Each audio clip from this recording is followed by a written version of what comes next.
Hello বন্ধুরা, আজকে আমি একটা অন্য টপিক নিয়ে আলোচনা করতে চাইছি। অনেক সময় দেখা যায় কি আমাদের বাতাসে আপেক্ষিক আর্দ্রতা, খবরে বলে বাতাসের আপেক্ষিক আর্দ্রতা কী, আর্দ্রতা বেড়ে যাচ্ছে বা কমে যাচ্ছে। তো এখন বৃষ্টি হয়েছে, বাতাসের আপেক্ষিক আর্দ্রতা বেশি আছে। তো বাতাসের আপেক্ষিক আর্দ্রতা হলো কি,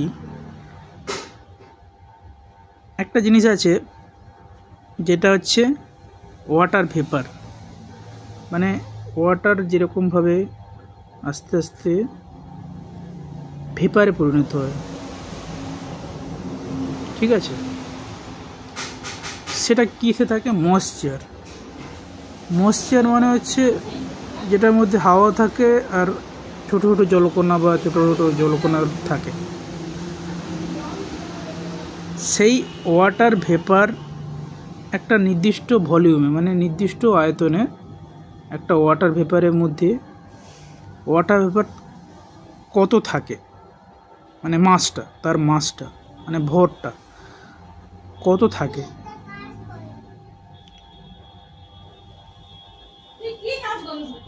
এবার যেটা আছে ধরুন একটা গিভেন ভলিউমে একটা মোটামুটি ওয়াটার ভেপার একটা থাকে, সেটা কি ময়েশ্চারের যে একটা গিভেন ভলিউম। মানে ব্যাপারটা হচ্ছে যে পরিষ্কারভাবে বোঝা যাচ্ছে যে একটা ময়েশ্চার এর মধ্যে কতটা পরিমাণ একটা নির্দিষ্ট ভলিউমে একটা নির্দিষ্ট পরিমাণে ওয়াটার ভেপার থাকে, ঠিক আছে। এইবার এইটা একটা রেশিও, ঠিক আছে। এই রেশিওটা কি ময়েশ্চারের মধ্যে যেটা আছে সেটা আছে,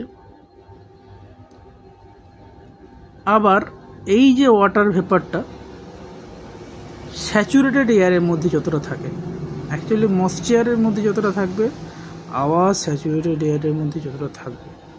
ময়েশ্চারের মধ্যে হচ্ছে একটা এক্স পার্সেন্টেজ থাকবে, এক্স আছে একটা, ঠিক আছে।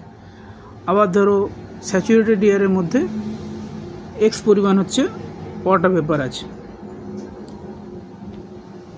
তো এইটার রেশিওটাকেই বলা হচ্ছে রিলেটিভ হিউমিডিটি, মানে আপেক্ষিক আর্দ্রতা।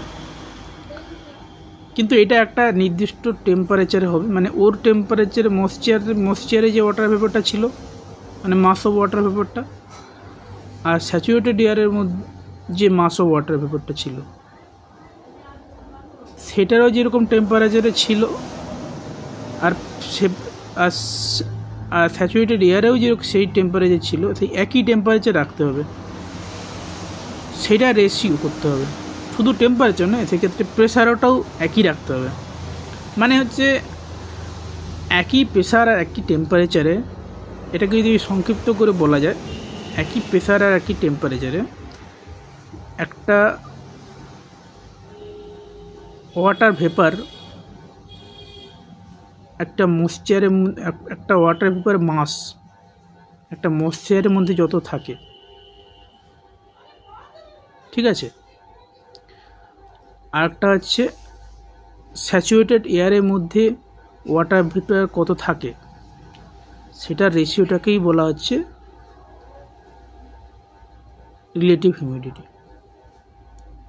তো আশা করি মানে ব্যাপারটা বুঝতে পেরেছ।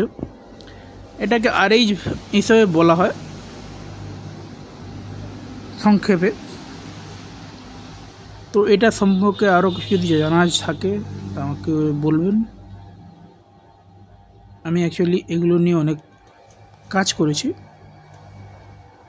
তো এটাই আমার প্রফেশন ছিল, মানে আছে এখন অ্যাকচুয়ালি। আশা করি এই ভিডিওটা কমপ্লিট করছি।